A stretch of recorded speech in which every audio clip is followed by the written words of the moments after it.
Breaking news, breaking news, breaking news. Good morning, everyone. JLR Investigates. Come on in. We got some good news this morning, ladies and gentlemen.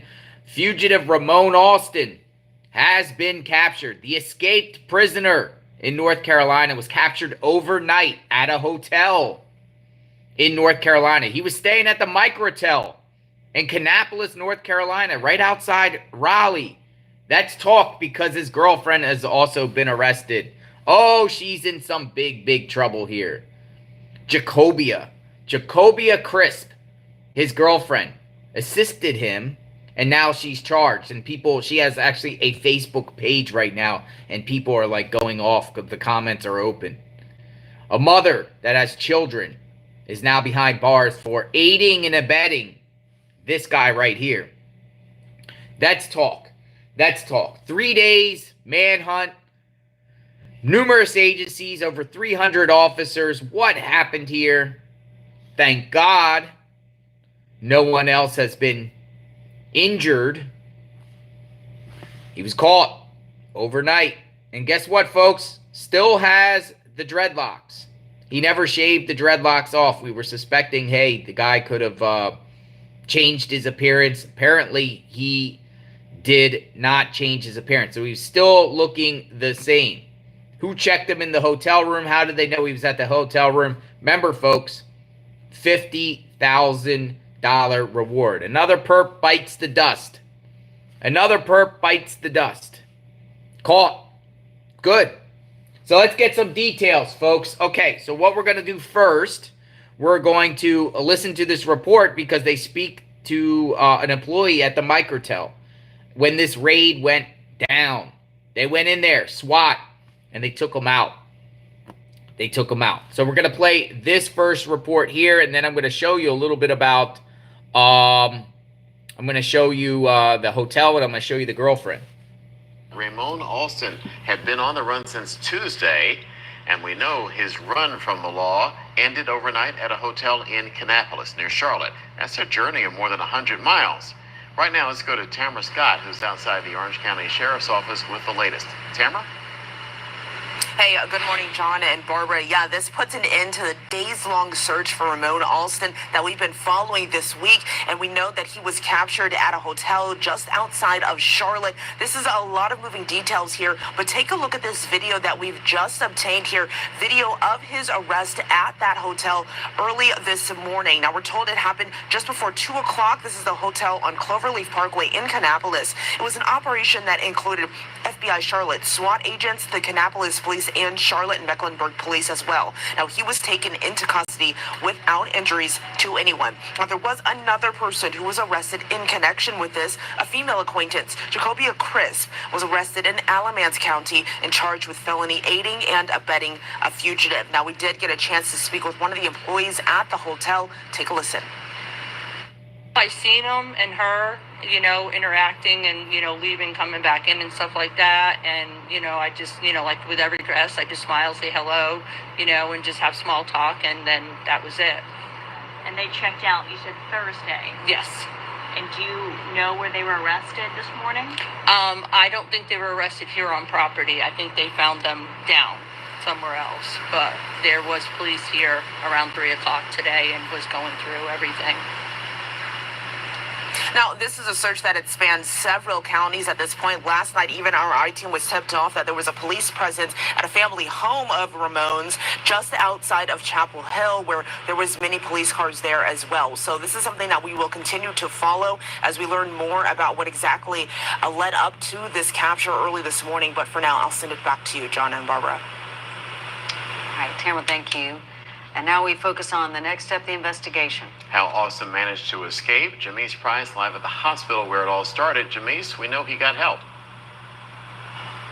And that's right, John. We know that there was some type of accomplice in this case, and investigators are working to find out if there were any additional accomplices. They're also trying to find out if Alston committed any crimes while he was on the run, and they are tracing all of his movements since escaping the Department of Corrections custody here at UNC Hillsborough Hospital on Tuesday. So we know he was brought here for what should have been a doctor's appointment. So Department of Corrections telling us that he has been here before and he was coming up for a follow-up appointment. We also checked in to determine the connection between the hospital and the Department of Corrections. They said that they have a hospital on their campus as well, their central campus, but some procedures must be brought to another hospital and performed outside of their hospital. So those two guards who were in charge of transporting Ramone Alston, we checked in on that. They are still on duty according to the Department of Corrections, and they have no indication that those officers did anything improper. So Alston had been serving out his life sentence at a medium custody facility. We are learning this morning that he will continue to serve out that life sentence, but now at a high security facility. In Hillsborough, Jimmy's Price, ABC 11, Eyewitness News. So how was he able to be at a medium security when he's serving life? See, these are some questions that people should be asking the Department of Corrections. How was he able? He was serving life in prison for the MURDER of a 1-year-old child. How was he able to be in a medium security, be able to communicate somehow with a girlfriend, and they call it an acquaintance, it's his girlfriend, and then facilitate and plot and plan an escape? And how in the world was this guy able to travel 2.5 hours away, going back to a local hospital close to his home with family ties? How's that even possible? And then authorities have 2 guards guarding him. They have guns. Don't draw the guns at all and watch him run into the woods. How did this happen? And why did this happen? This seems like a lot of missteps and weird stuff coming out in reference to Department of Correction protocol. So they need to get their act together. Seriously. Now, this is an alert that they put out this morning. They put this out, a press report, and they titled it Kannapolis.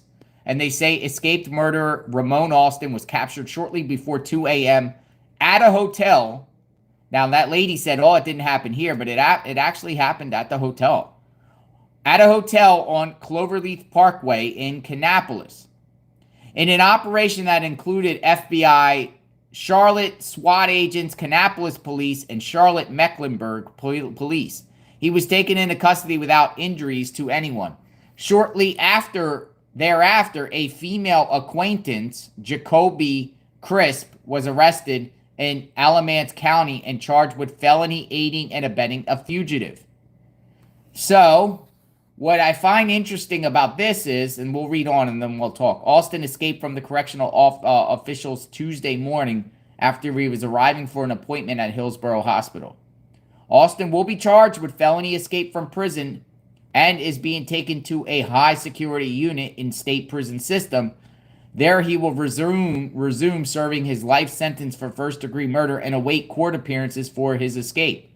The investigation will continue to determine his movements since he escaped on Tuesday, any additional accomplices that aided him, and if he committed any other crimes while on the run.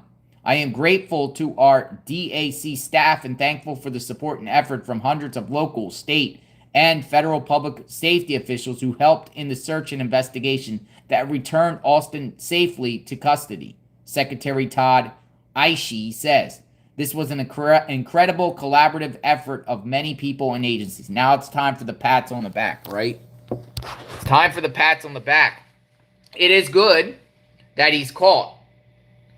But it seems like this situation could have been prevented. And that will be in probably investigations and whatnot, but I don't know if we'll ever understand.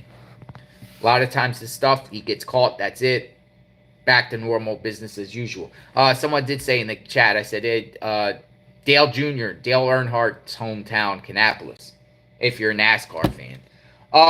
So it seems like he was staying at the Microtel, and maybe he was still staying there, but Jacobia Crisp, his girlfriend, was with him at one point because you heard the hotel person say him and a female would go in and out, in and out.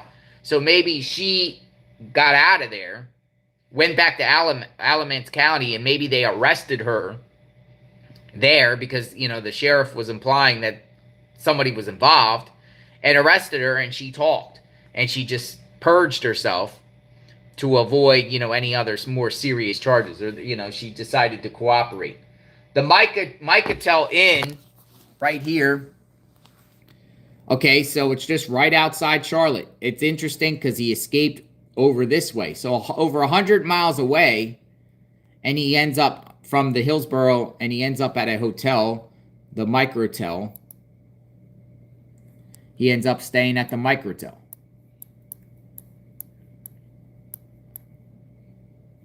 Now, they're pretty cheap. I guess their rates. Look, not even a lot of money. So for his freedom, his girlfriend that helped him out, put him in a cheap hotel for $64 a night. $65, $67 a night. Yeah, he's cheap. He stays cheap. You'd think if he won his freedom, he'd be staying at the Residence Inn or some sort of Ritz-Carlton, right? But instead, he's hanging out in the Microtel Inn. So that's interesting. Now, I just want to take you back here and just show you the distance between, here's the Microtel Inn. So he was captured here somewhere at the Microtel or by the property. He was staying there at that $65 a night. Now, if you put in the directions from UNC Gastro to the Microtel, this is what you get. It's what you get right here. It is 110 miles away. So he was captured 110 miles away from where he left out of UNC Gastro, where he escaped. He ran off on authority. So clearly it shows that he wouldn't be able to walk that distance. And I don't see any reports of any cars being jacked or any type of cars stolen. So it's safe to say that his girlfriend somehow, and his girlfriend is from, believe it or not, she's from Alamance County, which is right outside. It's right here. She's actually from Burlington. Burlington. The girlfriend that they just arrested is from Burlington. I did a public record or a public search on her.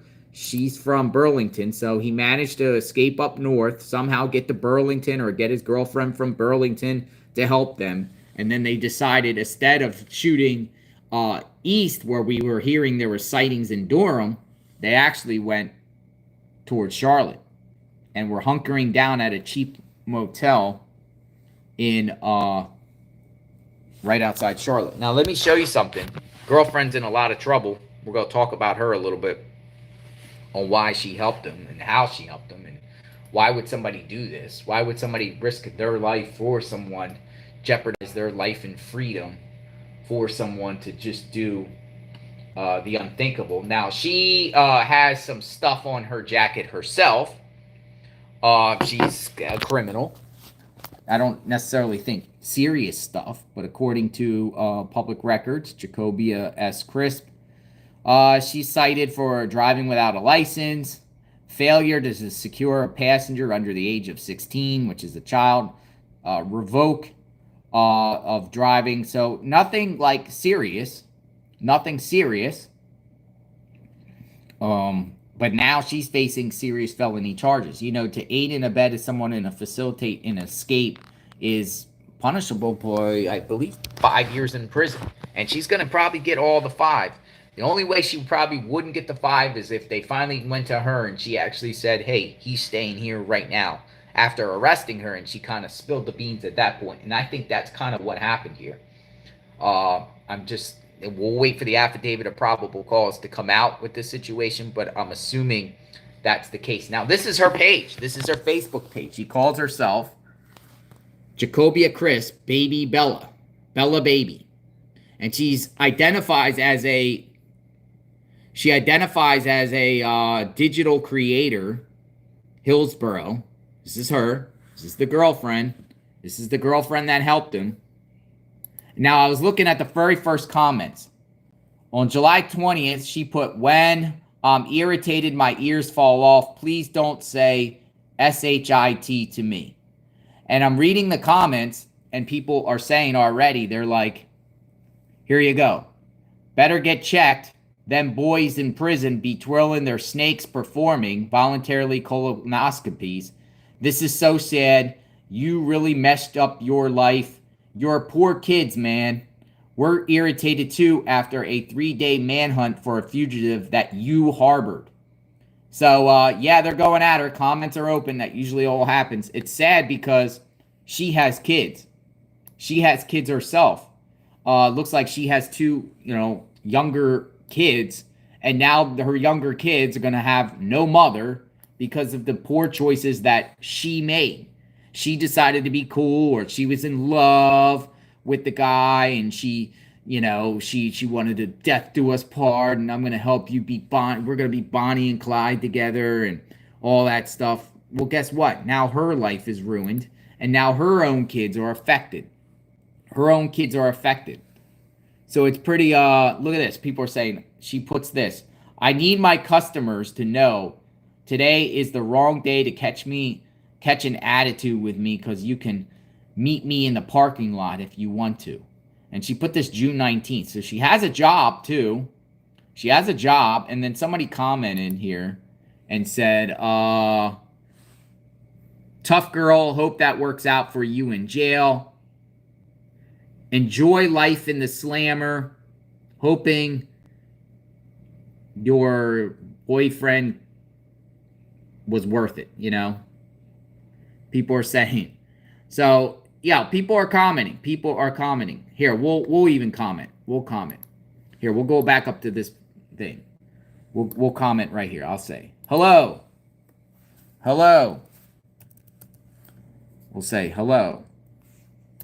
Oh, give me 1 second. Let me take the caps off. We're going to say, what should I say to her? I'm going to say, hello. My name is JLR Investigates. We are on YouTube right now talking about you. If anyone, what should we say? We're on YouTube right now talking about you. Any friends or family of Miss Crisp would like to talk to set the record straight, email me tips@JLRinvestigates.com. There you go. We just comment. So maybe somebody, hello, my name is JLR Investigates. We are on YouTube talking about you. All right, so there you go. Maybe somebody affiliated with their family will come on for comment. I always want to know why somebody would ruin their life and jeopardize their life to help a criminal. Why would somebody do that to help? I mean, she's a mother, and she more or less ruined her life. And all this Gucci stuff and jewelry and everything like that, not going to be able to wear that when she's in prison. Or basically, look, orange is the new black. Orange is the new black. She's going to be in a prison outfit. And it's so sad because I'm trying to actually avoid pictures of her children here like that, not really focus. But she's a mother with 2 children that look like under the age of 5 years old. So what happens now? You sit around and you think that, and then not only that, but think about this, folks. Think about this. She has 2 children that look like they're under the age of 5 years old. She helps someone escape prison who was in prison for killing a child that was 1 year old. So she's basically aiding and abetting this guy. Make that make sense. Make that make sense. All that posing and the modeling stuff ain't happening in prison. She's going to prison for a long time. You know how much resources were used on this? As the sheriff said, massive manhunt, numerous agencies. I'm seeing, wait a second, who's this guy? What's going on here? What's going, is this him? Because this is her with some other guy. This is her with some other guy. What's going on here? This might be the actually real baby's father. This is not him. Is that him? It doesn't look like him. She posted this in 214. She said, me and my honey at a baby shower. Team Nasir, mommy and daddy. That doesn't look like him. Does it look like him? Is it him? I don't think that's him. So now he, the baby's dad, has to deal with his baby's mom in prison for, I don't know how long she's going to go for helping this guy escape prison. Yes, 10 years ago. I don't think it's him because they were talking, look at the tattoos on his arm, and they were talking about this guy only had like a tattoo up on his chest. So I don't think it's the same guy. It ain't worth it, ladies. It ain't worth it. And this is a reminder. Don't do this to help your man. I know a lot of these women out there think that they're going to find love in prison and try to correspond. Now, the guys are also master manipulators. You know, they may be preying on the weak and preying on people because I doubt that this was his girlfriend. You know, like they were girlfriend and boyfriend before he went to prison. He was in prison. He was locked up since 15. He's been locked up for like 9 years. Something happened where they probably hooked up while they were incarcerated. And then he got, I love you, letters, send money on the books, send money, this, you know, I need this, visitations, whatever like that. They probably had visits. And then they came up with some plan. And what I think is that he had a cell phone in the prison. Because your calls are recorded and monitored, right? In the Department of Corrections. You got like 15-minute calls or whatever like that. They're monitored. They're logged. Somebody monitored. They're supposed to monitor. But these jails and prisons are all wild in most states anyway. Anything and everything's coming in, and there's so much corruption to the core anyway. You even got guards sending in cell phones. But I'm assuming that he probably had a cell phone, and then he's like, baby Jacobia, yeah, we're going to do this. Okay, so this is what we're going to do. I'm going to fake like I have some gastro problems. I'm going to fake like I'm sick. They're going to bring me back to the hospital because they have to send you back to the hospital that you were getting treatment because the DOC calls it continuity, right?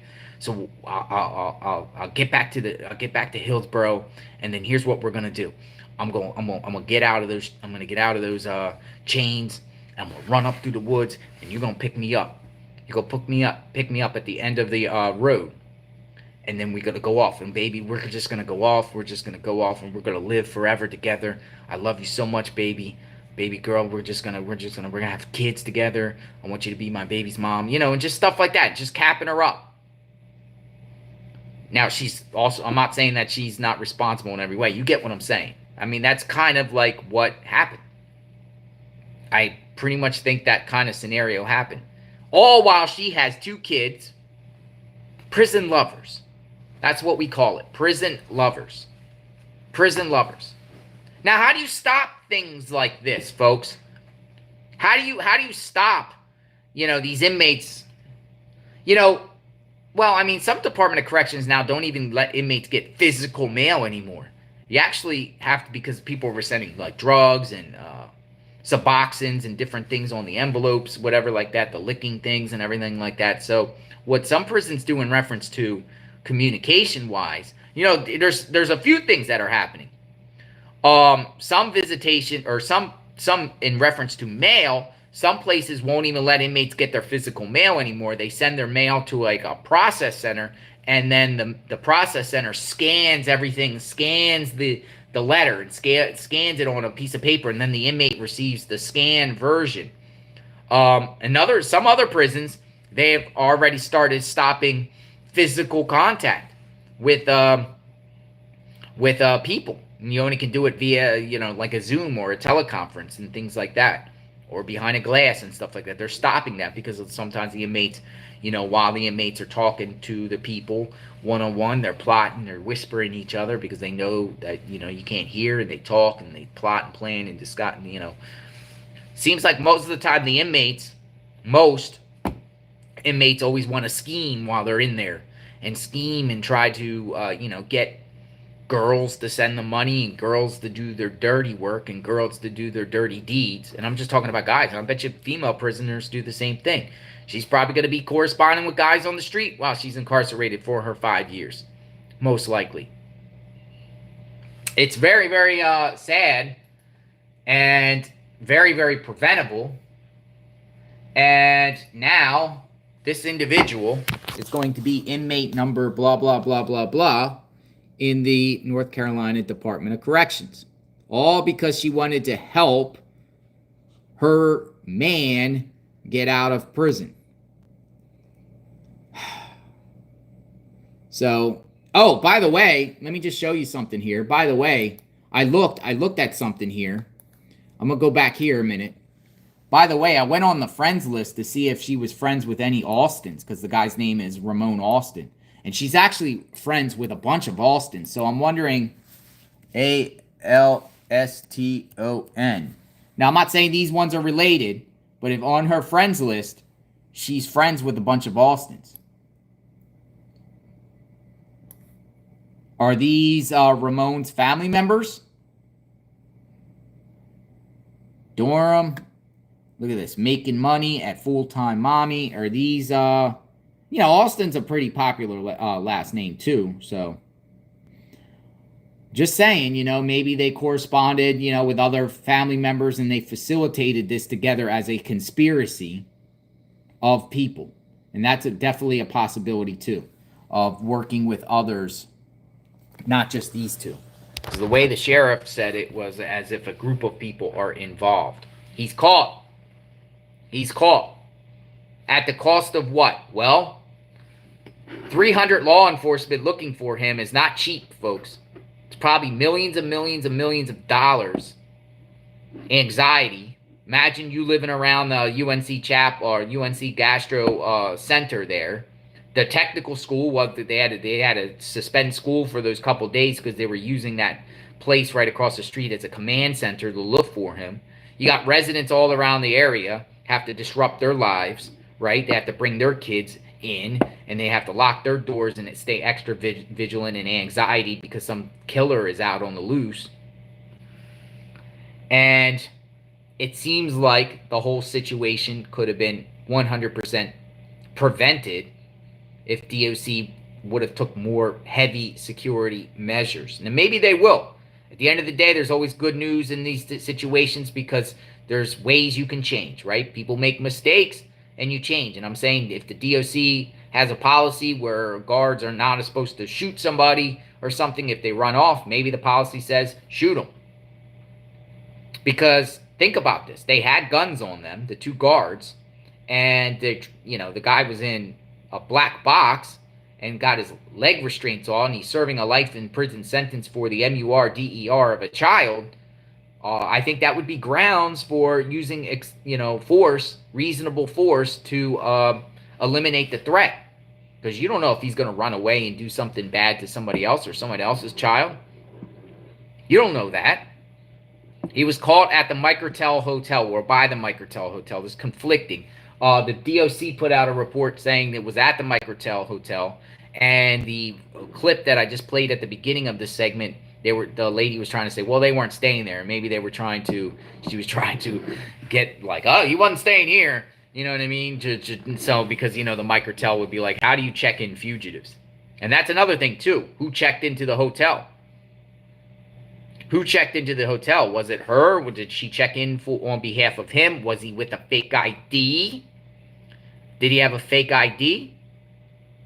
A lot of things we don't know, but hopefully they'll release more information. But I'm afraid they're not, or they'll say, kind of like Cavalcante. Like, we've been trying to get records on Cavalcante, and, the Cavalcante escape after the fact, Nick the Hat is doing a lot of stuff on that with Pennsylvania right to know law records requests, and they just want to keep everything secret. They don't want to tell anyone anything about the manhunt for these killers, because we got to protect the integrity of the investigation, blah, blah, blah. But, the taxpayers are the ones that have to pay for these agencies to go out and hunt these people down. So we should have the right to know what happened, how it happened, and what are you going to do to prevent these things from happening again.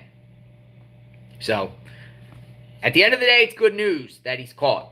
If you know these people firsthand, you want to set the record straight, reach out to me, tips@JLR Investigates. We do cover prison escapes on this channel, and hopefully he doesn't escape again. Hopefully nobody else in North Carolina escapes again. It seems like these escapes have been happening quite often lately. A lot. All over the place. All right, folks, JLR Investigates. Thanks for watching this segment. We'll be back soon. We cover true crime 24/7, 365. Have a great morning. Be safe. Happy Friday, 8/16/2024. We'll talk soon.